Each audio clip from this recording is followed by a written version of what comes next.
The training hall stretched out like a massive warehouse, filled with the sounds of combat, fists hitting pads, weapons clashing, and the heavy breathing of warriors pushing their limits. The air smelled like sweat mixed with something metallic that Brandon couldn't quite place.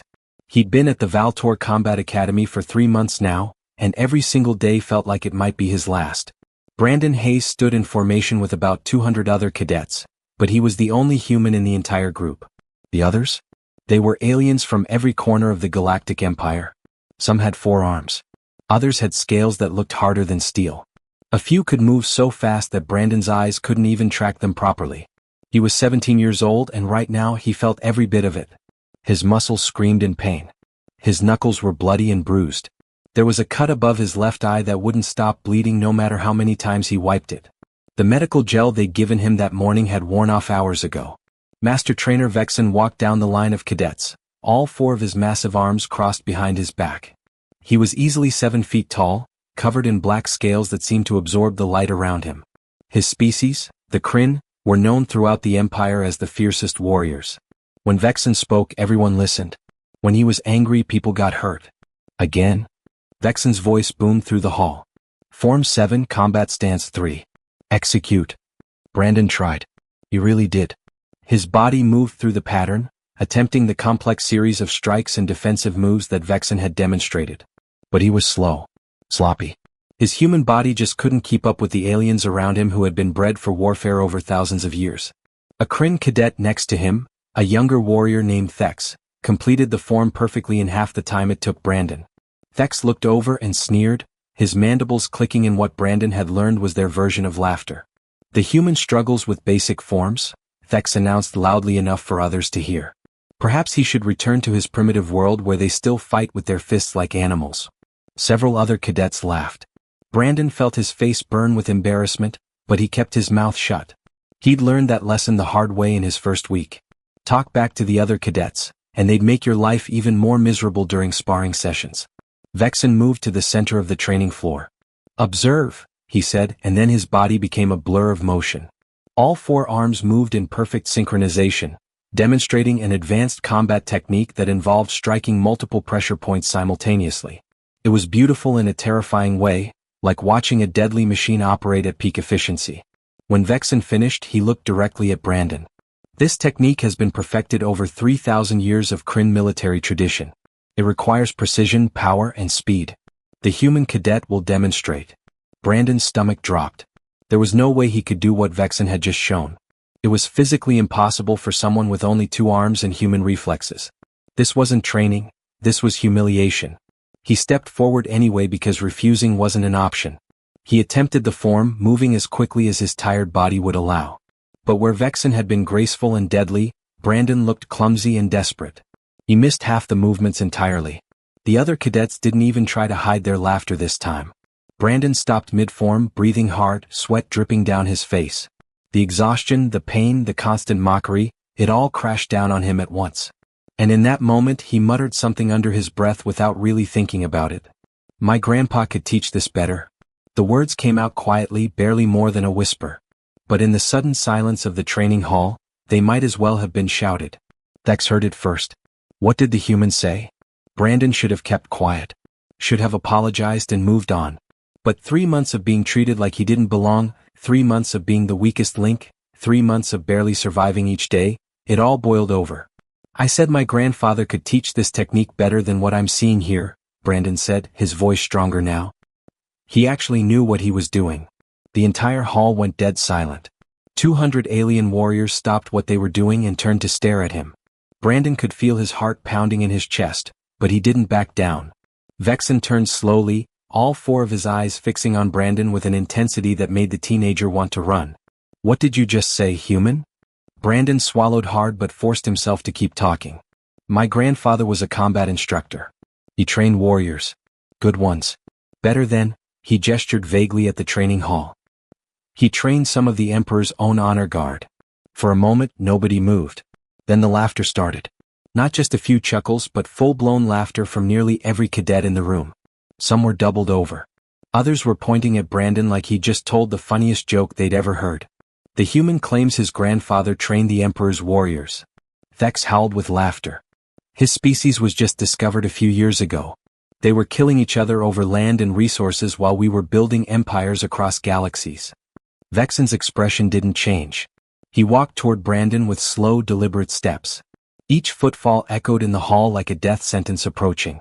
"You dare speak such lies in this academy?" Vexen's voice was low and dangerous. "You insult every warrior here. You insult the Empire itself. Your grandfather was nothing. Your species is nothing. You are nothing." "I'm not lying," Brandon said, even though every instinct told him to shut up and apologize. His name was Walter Hayes. He served on Kilo Station 23 years ago. The slap came so fast that Brandon didn't see it. One of Vexen's massive hands struck him across the face with enough force to lift him off his feet. Brandon flew backward, crashing into the wall behind him. He slid down to the floor, tasting blood in his mouth. The laughter had stopped. Now there was just shocked silence. Brandon touched his face and his fingers came away red. His vision was blurry and one side of his face felt like it was on fire. Vexen stood over him, all four arms now crossed in front of his chest. "You are expelled from this academy, human. You will pack your belongings and return to your primitive Earth. Perhaps there you can tell your lies to people who are foolish enough to believe them." Two guards appeared and hauled Brandon to his feet. His legs barely worked, but they dragged him toward the exit anyway. As they pulled him through the doors, Brandon heard Vexen address the other cadets. "Let this be a lesson to all of you. The Empire has standards. We do not tolerate liars. We do not tolerate disrespect. And we certainly do not allow weak humans to disgrace our traditions with their fantasies." That night, Brandon sat in his tiny room, packing the few belongings he'd brought from Earth. His face was swollen, and the bleeding had finally stopped, but he'd need medical attention. Not that it mattered anymore. He was going home in disgrace. He pulled out his communication device and recorded a message to his mother back on Earth. "Mom, I tried. I really did. I wanted to make you proud, wanted to honor Grandpa's memory. But they didn't believe me. They think I'm a liar. I'm sorry. I'm coming home."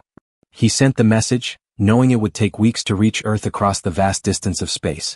The next morning, 2 Imperial guards arrived at dawn to escort him to the spaceport. Brandon walked between them with his head down, carrying a small bag with everything he owned. Other cadets watched him leave, whispering and pointing. They were halfway across the academy grounds when the alarms started blaring. Loud, urgent sirens that Brandon had never heard before. The guards stopped walking, looking confused. A voice crackled over every speaker in the academy. "Attention! Unidentified vessel has entered planetary airspace without authorization. Vessel is ignoring all hails and military warnings. Trajectory indicates it is heading directly for academy grounds. All personnel to defensive stations." Brandon looked up at the sky. In the distance he could see something falling through the atmosphere, trailing fire and smoke behind it. Whatever it was coming in fast. Way too fast. And it was headed straight for them. The ship came down like a meteor, screaming through the sky with its engines roaring loud enough to shake the ground. Brandon watched in disbelief as defensive turrets around the academy opened fire, sending bright blue energy bolts toward the incoming vessel. But the shots just bounced off the ship's hull like raindrops hitting a windshield. "That's impossible," one of the guards muttered. "Our shield should have stopped any unauthorized craft." The ship didn't slow down. It didn't try to land gracefully. It just dropped straight into the academy's central courtyard like a rock, hitting the ground with a massive crash that sent dust and debris flying everywhere. The impact crushed an ornamental garden that Brandon had heard took over 50 years to grow. Ancient stone pathways cracked and shattered. A decorative fountain exploded into pieces. Alarms were still blaring. Academy instructors and senior warriors came running from every direction, weapons drawn. Within seconds, the crashed ship was surrounded by at least 100 armed soldiers, all pointing their weapons at the cargo ramp. Brandon stood frozen with his 2 guards about 30 yards away, watching everything unfold. The ship itself looked old. Really old. The design was human. He recognized the basic shape from history books about Earth's early space exploration. But this thing had seen better days. The hull was scorched black in places, dented and patched with mismatched metal panels. Steam hissed from vents along the sides. For a long moment, nothing happened. The cargo ramp stayed closed. The soldiers tightened their formation, fingers on triggers. Then, with a loud hydraulic groan, the ramp began to lower. Everyone tensed. Brandon held his breath. An old man walked down the ramp, wiping his hands on a greasy red rag. He was human, maybe 70 years old, with gray hair and a weathered face that had seen a lot of sun. He wore a dark blue jumpsuit covered in oil stains and various tool marks. On the chest pocket, Brandon could just barely make out some faded lettering that said, Hayes Auto Repair. The old man looked around at the 100 weapons pointed at him, completely calm. He finished wiping his hands, tucked the rag into his pocket, and then spoke in Galactic Common with a thick Earth accent. I'm here for my grandson. Brandon's heart stopped. He knew that voice. He'd heard it his whole life, telling him stories, teaching him how to fix car engines, explaining the difference between a socket wrench and a torque wrench. Grandpa, Brandon whispered. Master Trainer Vexen pushed through the crowd of soldiers, all four of his arms flexing with barely contained anger. He stared at the old human standing before him, looking completely out of place in his greasy mechanic's jumpsuit. You're the grandfather? Vexen's mandibles clicked rapidly. You're the one who supposedly trained the Emperor's warriors? The old man, Walter Hayes, looked at Vexen with tired but steady eyes. That's right. Vexen threw his head back and laughed. It was a harsh, mocking sound. Several other instructors joined in. You're a mechanic.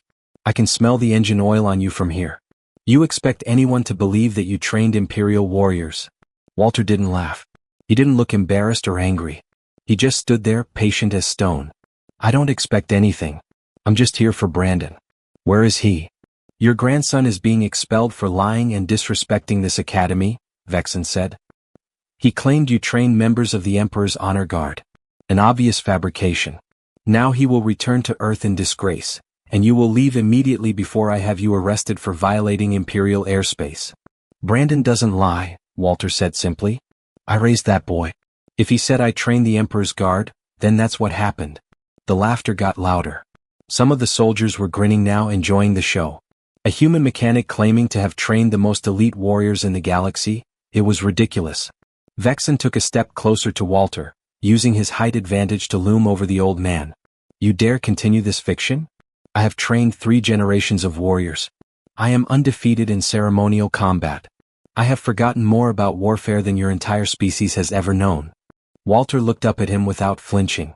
I trained members of the Emperor's Honor Guard on Kilo Station 23 years ago. I was there for 6 months. I can give you names if you want. The courtyard erupted in laughter again. Kilo Station was legendary throughout the Empire. It was where the Emperor himself had completed his final trials before taking the throne. The idea that some human mechanic had been allowed anywhere near it was beyond absurd. Kilo Station, Vexen repeated slowly, his voice dripping with contempt. One of the most secure and sacred military facilities in the Empire. And they just let a human mechanic wander in to train warriors. I was there to fix equipment initially, Walter said. But yeah, I ended up training some folks. Things happen. Vexen's 4 hands clenched into fists.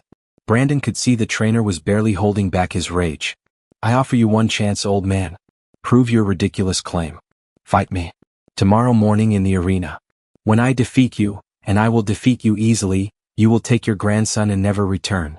You will both carry the shame of your lies for the rest of your miserable lives. Brandon wanted to shout, to tell his grandfather to just leave, that it wasn't worth it. Vexen would kill him. The trainer was 7 feet tall, had 4 arms, could move faster than human eyes could track, and had trained for combat his entire life. Walter was 70 years old and spent his days fixing cars. But Walter just nodded once. Tomorrow morning. That's fine. But I want to see Brandon first. And I'll need a place to clean up and rest. Flying across the galaxy isn't easy at my age. Vexen gestured to some guards. Take him to guest quarters. He may see his grandson briefly. Tomorrow we end this farce. The guards led Walter toward the academy buildings. As he passed Brandon, their eyes met. Walter gave him a small smile and a wink, like this was all just a minor inconvenience. Hey kiddo, Walter said quietly. Don't worry about anything. We'll talk soon. Then he was gone, escorted away by guards who looked confused about the whole situation. Brandon's own guards took him back to his room to wait. An hour later they brought Walter to see him. The moment the door closed and they were alone, Brandon rushed forward and hugged his grandfather tight. Grandpa, what are you doing here?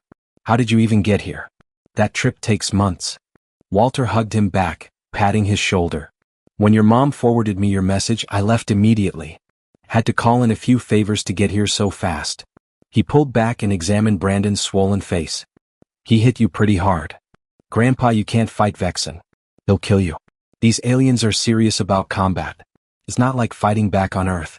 They're stronger, faster. I know what they are, Walter said calmly. He sat down on the edge of Brandon's bed, moving like his back hurt. I've fought their kind before. But you're a mechanic. You fix cars. You taught me how to change oil and replace brake pads, not how to fight alien warriors with 4 arms. Walter smiled. Brandon, I am a mechanic. That's not a lie. But it's also not the whole story. He looked at his grandson seriously. There are things about my life, about what I did before you were born, that I never told anyone. Not your mom, not your grandmother when she was alive. I kept those secrets to keep everyone safe. What are you talking about? Tomorrow you'll understand. But tonight I need you to trust me. Can you do that? Brandon wanted to argue, to demand explanations, but something in his grandfather's eyes stopped him. He'd never seen that look before. It wasn't the friendly, patient expression of the man who taught him how to use a wrench. This was different. Harder. Like looking at a completely different person. Okay, Brandon said quietly. I trust you. Good boy. Walter stood up. Get some sleep. Tomorrow's going to be interesting. After his grandfather left, Brandon couldn't sleep. He kept thinking about everything that had happened. Around midnight, curiosity got the better of him. He snuck out of his room and made his way to the courtyard where Walter's ship sat under guard. Brandon managed to get close enough to see through one of the open cargo bay doors. What he saw made his blood run cold. The ship's interior wasn't like any civilian freighter he'd ever seen. There were weapon mounts, military-grade ones. The walls had armor plating that looked like it could withstand serious combat. And in the corner, covered with a tarp, sat a large container with Imperial military seals all over it. The kind of seals that meant classified, top secret, do not open. This wasn't a mechanic's ship. This was a warship pretending to be a freighter. Brandon heard footsteps and quickly hid. Walter emerged from deeper in the ship, carrying some tools. He stopped by the sealed container and put his hand on it for a moment, like he was remembering something painful. Then he shook his head and walked back inside. Brandon crept back to his room, his mind racing. Who was his grandfather really? What had he done before opening that auto repair shop on Earth? And how was a 70-year-old mechanic going to survive fighting Vexen tomorrow? He didn't sleep at all that night. Dawn broke over the academy, but Brandon hadn't seen his bed in hours. He'd been standing at his window, watching the sky slowly turn from black to deep purple to orange. His stomach was twisted in knots. In just a few hours, his grandfather was going to step into an arena and probably die. By the time the guards came to escort him to the arena, the entire academy was buzzing with excitement. Word had spread far beyond the training grounds. Brandon could hear students and instructors talking as they walked through the corridors. Did you hear? Some old human is actually going through with it. I heard he's 70 years old. This won't even be a fight. Vexen will probably end it in 30 seconds. Maybe less. Brandon felt sick. He wanted to run to his grandfather to beg him to stop this madness. But the guards kept him moving forward, through the massive doors and into the arena itself. The sight that greeted him took his breath away. The arena was absolutely packed. Thousands of beings filled the seats, not just academy cadets and instructors, but civilians from the nearby city. News crews had set up cameras on floating platforms. Giant holographic screens hung in the air so everyone could see the fight clearly. This wasn't just an academy event anymore. This was entertainment for the entire capital world. The guards brought Brandon to a special seating area reserved for witnesses. He sat down in the front row, his hands gripping the railing so hard his knuckles turned white. The arena floor below was enormous, easily the size of a football field, covered in packed dirt. A roar went up from the crowd as Vexen entered from the opposite side. The Kryn warrior looked magnificent and terrifying. His black scales had been polished until they gleamed. All 4 of his arms were wrapped in ceremonial combat bands that marked him as a master trainer. He moved to the center of the arena and began performing ritual combat forms. Brandon had seen these forms before in training, but never like this. Vexen moved like liquid violence, each strike precise and devastating. His 4 arms worked in perfect coordination, creating patterns of attack that would overwhelm any opponent. When he executed a particularly complex move, the crowd erupted in applause.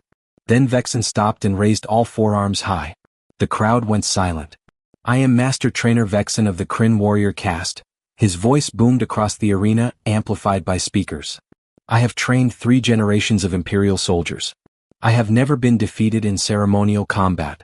Today, I defend the honor of this academy and the empire itself against false claims and human lies."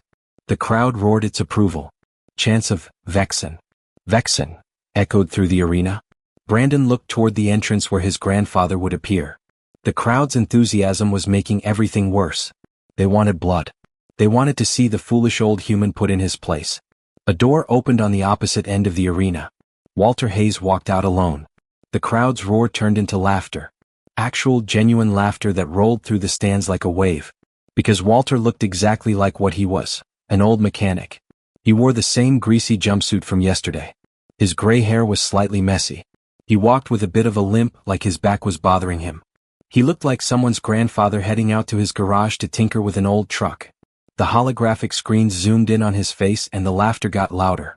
Betting odds appeared on some of the screens. They were offering 1,000 to 1 against Walter. One person in the crowd shouted, "Does anyone have odds for how many seconds he'll last?" More laughter. Brandon felt tears burning in his eyes.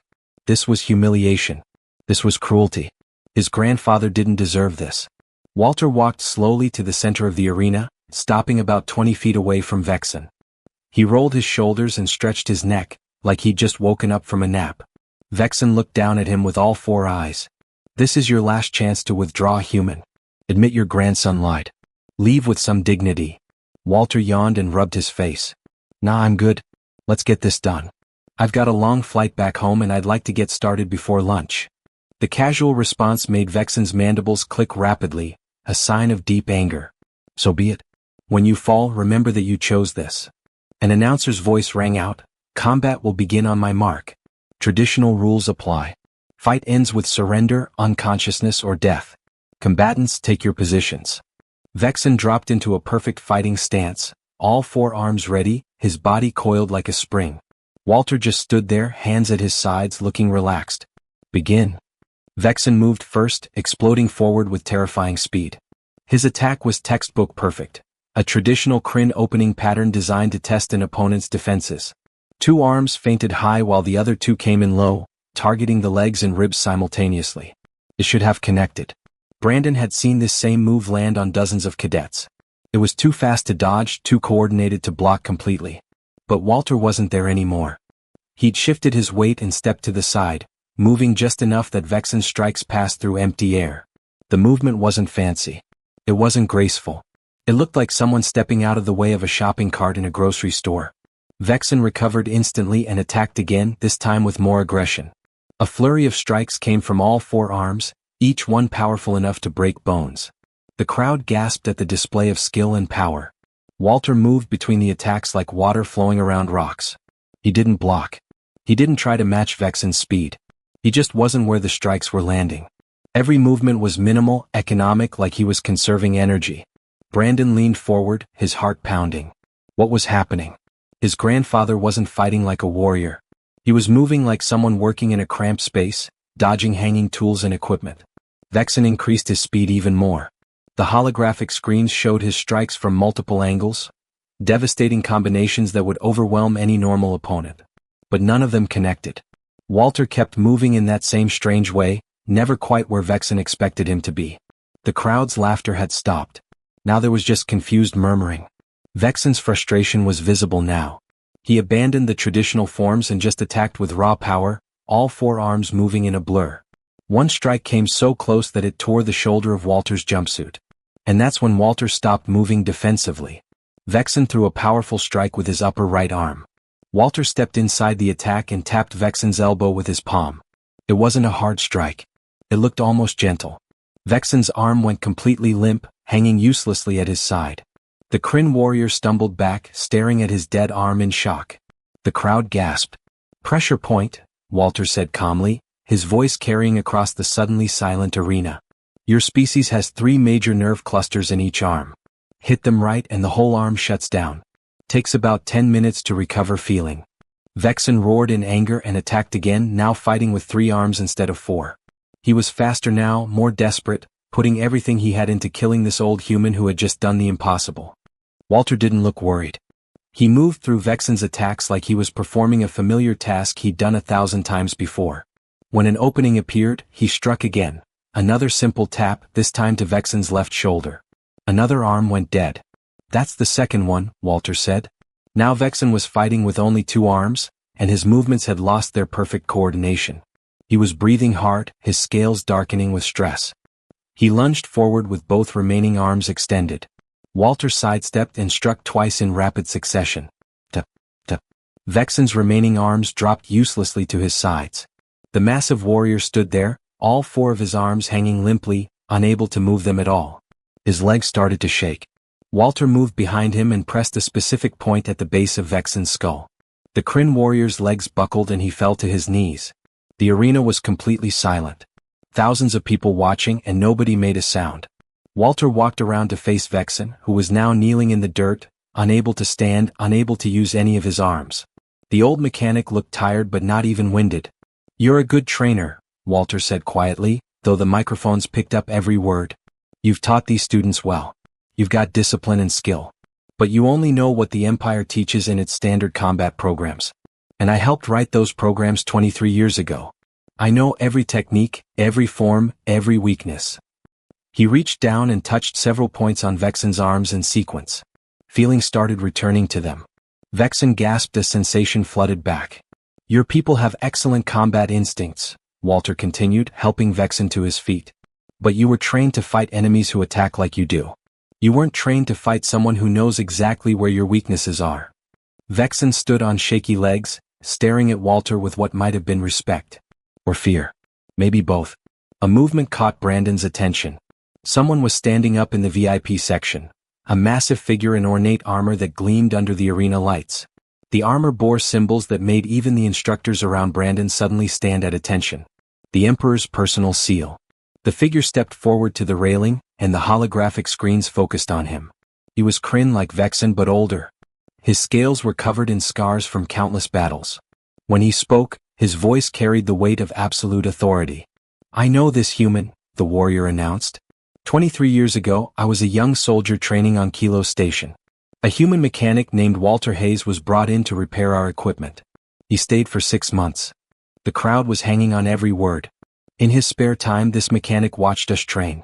He saw weaknesses in our combat forms that we had been blind to for generations. He showed us how an opponent who truly understood our physiology could exploit those weaknesses. He trained me personally. He trained 12 others. The warrior paused. "My name is Captain Draxus. I now command the Emperor's Honor Guard.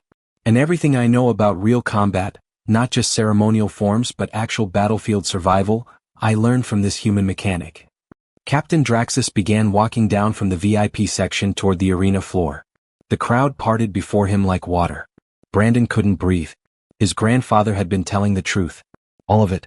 But Draxus wasn't smiling.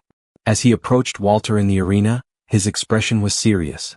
"Mechanic Hayes," Draxus said formally, "you were declared dead 15 years ago. Your transport ship was destroyed by pirates near the frontier void. The Empire held a memorial service in your honor. I attended it myself." He stopped a few feet away. "So I ask you now, in front of all these witnesses, how are you still alive? And why have you been hiding on Earth all this time?"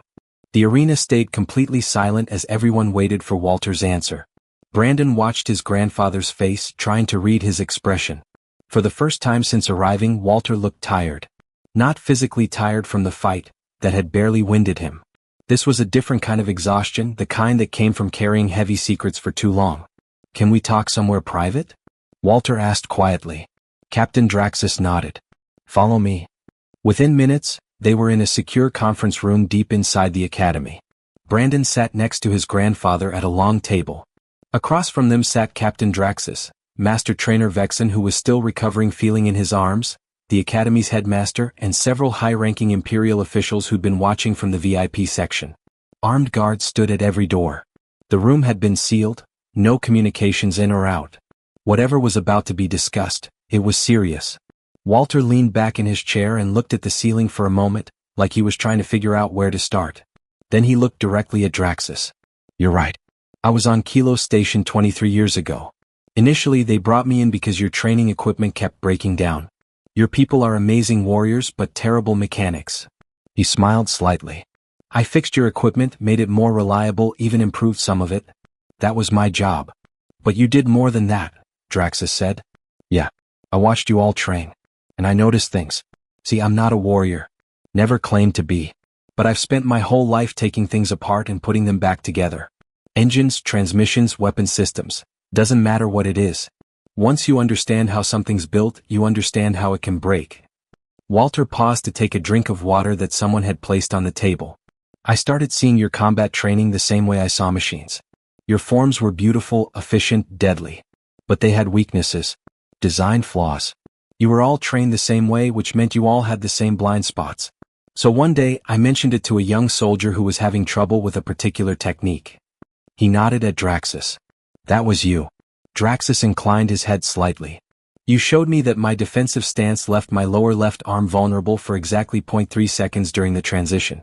No Kryn warrior had ever noticed because we all make the same transition the same way. Right. And word got around. Pretty soon, I had a dozen soldiers asking me to watch them train to find their weaknesses. It wasn't official. I was still just the mechanic. But in the evenings, I'd work with whoever wanted to learn. The headmaster leaned forward. That explains Kilo's station. But how did you go from there to being declared dead? And why fake your death? Walter's expression darkened. After Kilos, I went back to Earth. I thought that was the end of it. But about a year later, Imperial Intelligence contacted me. They'd heard about what I'd done. They wanted me to do the same thing across the entire fleet. Assess combat readiness, one of the officials said. Look for systemic weaknesses. Exactly. They gave me security clearance, a ship, and sent me all over the Empire. I wasn't a spy. I was a consultant. I'd show up at military bases, pretend to be there fixing equipment, and observe their training. Then I'd write reports about vulnerabilities I noticed. Sometimes I'd teach a few techniques if they asked. I did that for 12 years. Brandon stared at his grandfather. 12 years? But Mom always said you were working on contract jobs for different companies. That's what I told her. That's what I told everyone back home. The work was classified. I couldn't tell anyone the truth, not even family. Walter looked at his grandson with sad eyes. I missed your birth because I was on the other side of the galaxy teaching Imperial Marines how to fight better. I missed your first words, your first steps. I have a lot of regrets about that. What happened 15 years ago? Draxus pressed. What really happened to your ship? Walter's jaw tightened. I was transporting classified data, compiled training assessments, weakness reports, strategic recommendations. Sensitive stuff. My ship got ambushed near the frontier void. At first, I thought it was pirates like everyone else did. But pirates don't have military-grade weapons. Pirates don't know exactly when and where a classified Imperial intelligence transport is going to be. The room got very quiet. It wasn't pirates, Draxus said slowly. No. It was Imperial military vessels. 3 of them. They disabled my engines, then started boarding procedures. I managed to get into an escape pod with my data and jettison before they could stop me. I set my ship's reactor to overload. When it exploded, they assumed I'd died in the blast. One of the officials stood up abruptly. You're claiming Imperial forces tried to assassinate you? That's a serious accusation. I'm not claiming anything. I'm telling you what happened. Walter reached into his jacket and pulled out a small data chip. I spent 2 weeks in that escape pod before a cargo ship picked me up. The whole time I was reviewing the recordings from my ship's security system. I saw their faces. I heard their communications. They weren't trying to rob me. They were trying to kill me and destroy the data I was carrying. Why? The headmaster asked. Why would Imperial forces want you dead? Because I was changing things. Traditional warrior culture is important in the Empire. It's part of your identity. But I was showing that an outsider, a human mechanic, could see flaws in training that had been used for thousands of years. Some people didn't like that. They thought I was corrupting your military traditions. Draxus's expression was grim. The keepers of tradition. Walter nodded. You've heard of them? Rumors, stories. A faction of high-ranking officers who resist military reforms. They believe the old ways are sacred and shouldn't be questioned. Draxus looked at the other officials. We've never been able to prove they actually exist. They exist. Walter placed the data chip on the table. After I escaped, Imperial Intelligence gave me a choice. Go into witness protection and testify, which would have made me a target forever. Or disappear completely.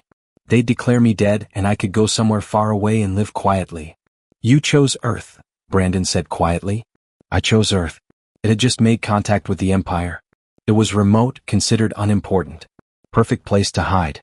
Intelligence gave me a new identity, set me up with a garage, and I tried to build a normal life. Met your grandmother, had your mother, and eventually you came along. Walter smiled sadly. I thought I could just be a mechanic. Be a regular person.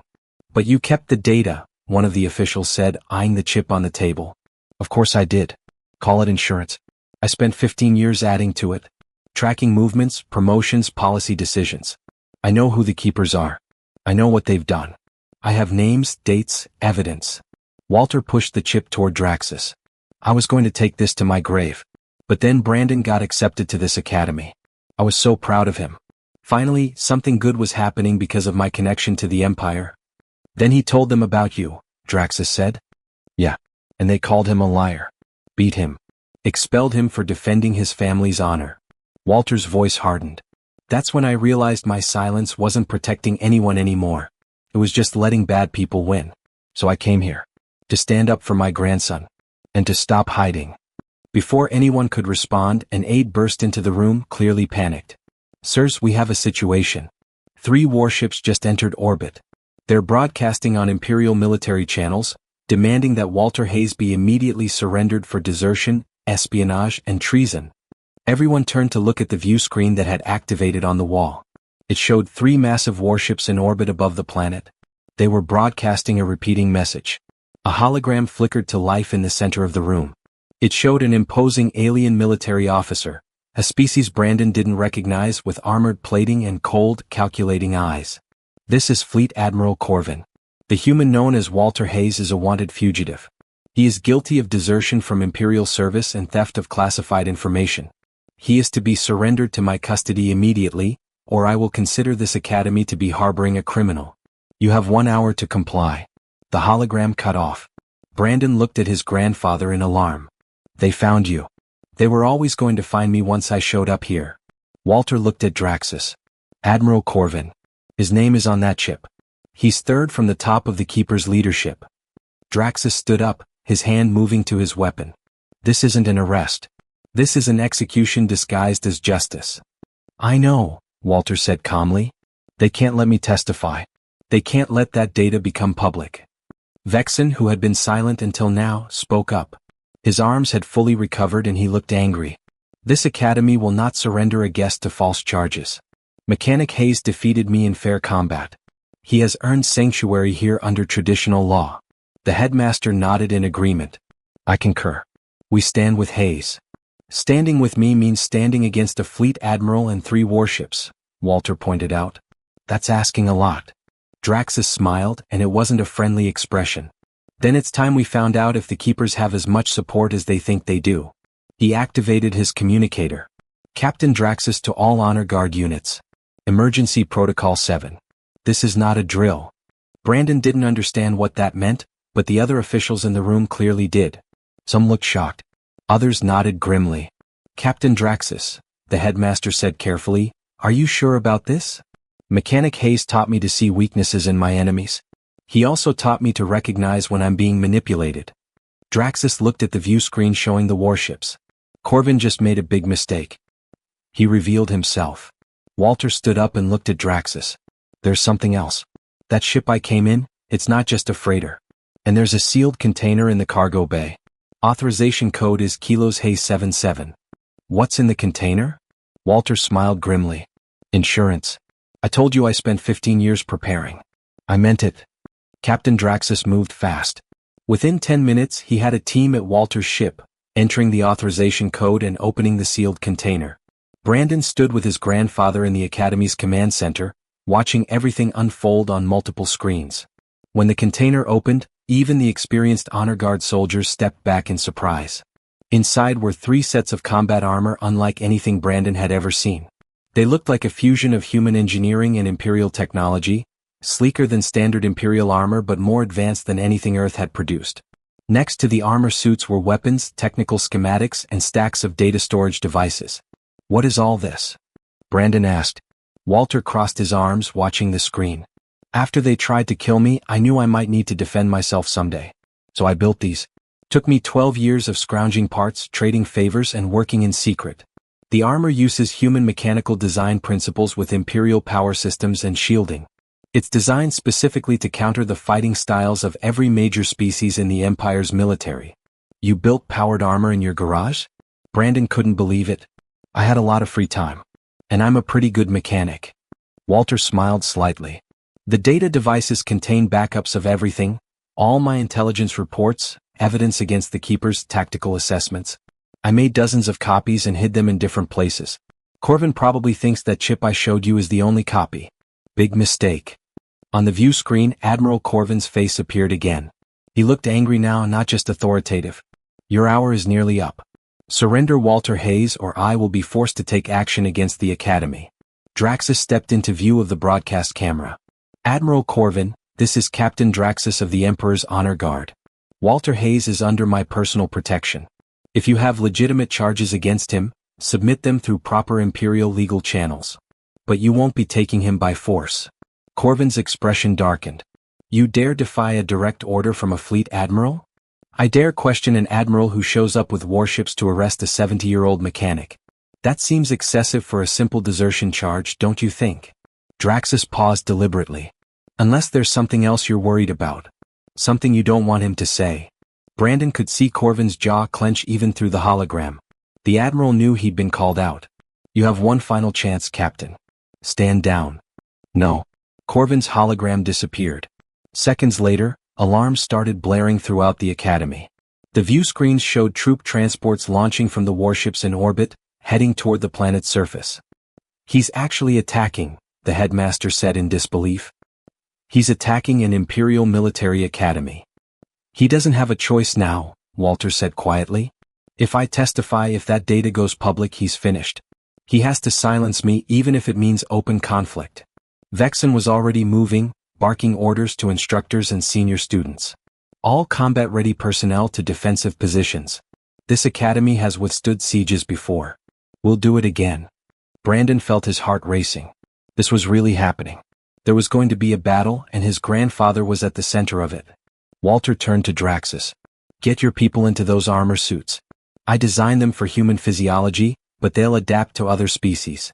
The instructions are built into the interface. What about you? Draxus asked. I'm 70 years old, but I can still put on a suit of armor. Walter looked at Brandon. You need to stay here in the command center. It's the most protected part of the academy. No way. Brandon stood up. If you're fighting, I'm fighting. Brandon. You came across the galaxy for me, Grandpa. You came out of hiding, risked everything. I'm not sitting in a safe room while you fight my battles. Brandon's voice was firm. Besides, you taught me how to use tools. Maybe it's time I put those lessons to use. Walter looked at his grandson for a long moment, then nodded slowly. All right. But you stay close to me. And you do exactly what I say. Understood. Understood. 20 minutes later, Brandon stood in the cargo bay of his grandfather's ship, staring at the combat armor. Up close, it was even more impressive. One of the suits had been sized for someone smaller. Probably Walter had built it thinking he might need help someday. Getting into it was easier than Brandon expected. The armor seemed to read his body and adjust itself, sealing around him with a soft hiss. A heads-up display activated in front of his eyes, showing him system status, environmental data, and tactical information. How does it feel? Walter's voice came through the helmet speakers. His grandfather stood nearby in his own suit, looking like something out of a science fiction movie. Weird. Good weird. I feel like I could run through a wall. You probably could. But don't. We're here to defend, not to be reckless. Walter's tone was serious. The armor will enhance your strength and speed, but it won't make you invincible. Stay smart, stay safe. The third suit was being worn by one of Draxus's honor guard soldiers, a warrior named Thane who'd adapted to it quickly. They moved to the Academy's main courtyard where defensive positions were being established. Academy instructors, senior students, and honor guard troops were setting up barriers and weapon emplacements. Everyone looked tense but determined. Vexen saw Walter and Brandon approaching in their armor. The master trainer nodded with respect. Mechanic Hayes, I owe you an apology for my earlier behavior. You were protecting your academy and your traditions. I understand that. Walter extended his armored hand. Let's focus on protecting it now. Vexen clasped the offered hand. Agreed. The first wave of Corvin's troops hit the academy's outer perimeter 15 minutes later. They came in fast, expecting minimal resistance. What they got instead was a coordinated defense by some of the best-trained warriors in the Empire. Brandon crouched behind a barrier next to his grandfather, watching the battle unfold. The attacking troops were good, well-trained Imperial soldiers following orders. But they were facing academy instructors who'd spent their lives perfecting combat, and honor guard troops who were legendary for a reason. "Remember," Walter said calmly, "these soldiers think they're arresting a criminal. They don't know the truth. We defend ourselves, but we don't kill unless there's no choice. Understand?" Brandon nodded, gripping the plasma cutter his grandfather had given him. It was a tool designed for cutting through metal, but it would work as a weapon if needed. The fighting was intense but controlled. Walter moved through the battlefield like he had in the arena, efficient, economical, always seeing 3 steps ahead. His armor enhanced his movements, letting his 70-year-old body move like someone decades younger. Brandon stayed close, watching his grandfather's back. Twice, enemy soldiers tried to flank them. The first time, Brandon managed to block the attack with his plasma cutter, the tool's energy blade stopping the soldier's weapon. The second time, he actually saved his grandfather's life, spotting a sniper taking aim from a rooftop and shouting a warning. Walter spun and fired a non-lethal pulse from his armor's defense system, knocking the sniper off his perch. "Good eyes," Walter said. "Stay alert." The battle raged for over an hour. Corvin kept sending more troops, wave after wave, but the academy held. Vexen fought like a force of nature, his earlier humiliation replaced by focused determination. Draxus and his honor guard troops were devastating, using tactics and techniques that Walter had taught them years ago. Finally, a massive transport ship descended from orbit. It was larger than the others, heavily armored, with Admiral Corvin's personal insignia on the hull. The ship landed in the open space beyond the academy's walls. The cargo ramp lowered, and Admiral Corvin himself walked out, flanked by his personal guard. "Enough." His voice boomed across the battlefield, amplified by speakers. Face me yourself. Or are you content to hide behind these warriors?" Walter stood up from behind his barrier. "Draxus, he's trying to make this personal. Don't let him." "With respect, Mechanic Hayes," Draxus interrupted, "you've already fought your battle today. This one is mine." The captain stepped forward, removing his helmet. "Admiral Corvin. I am Captain Draxus of the Emperor's Honor Guard. You want to take Walter Hayes? You'll have to go through me." Corvin laughed coldly. "You? I've been commanding fleets since before you were born, Captain. And Walter Hayes taught me to fight when I was barely old enough to hold a weapon.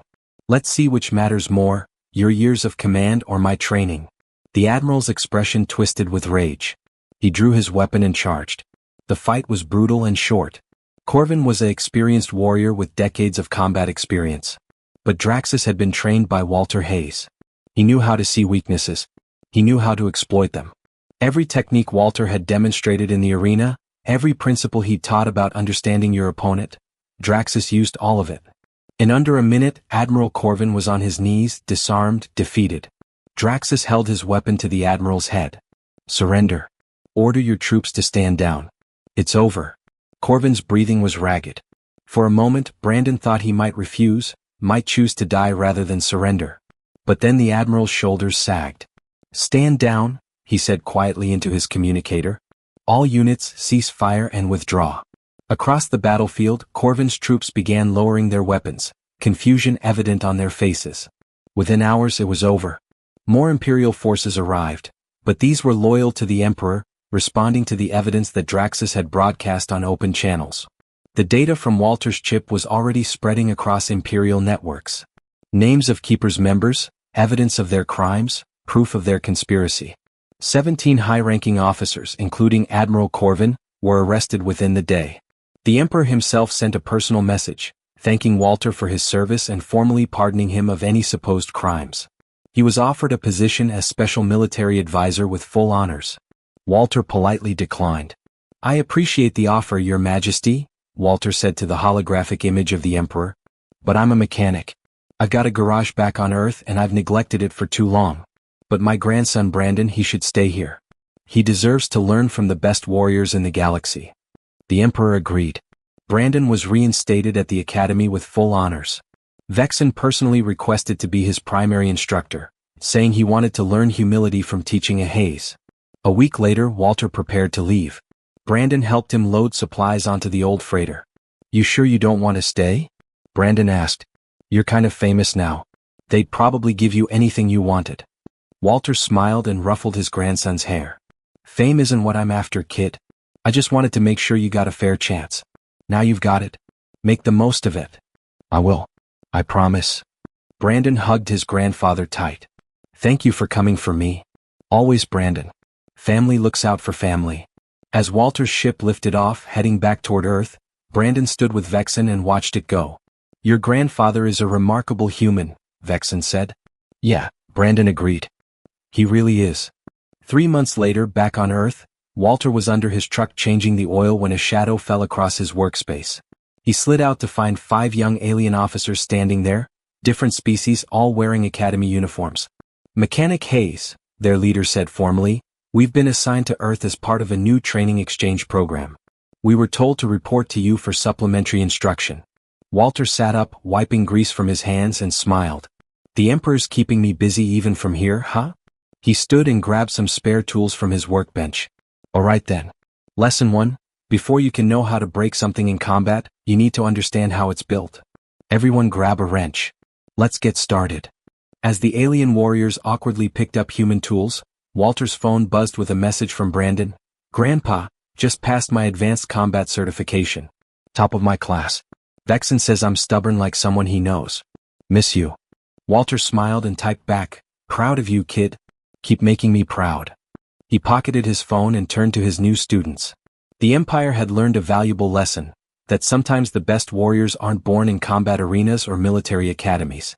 Sometimes they're built in small garages by people who understand that everything, even an empire, is just a complicated machine.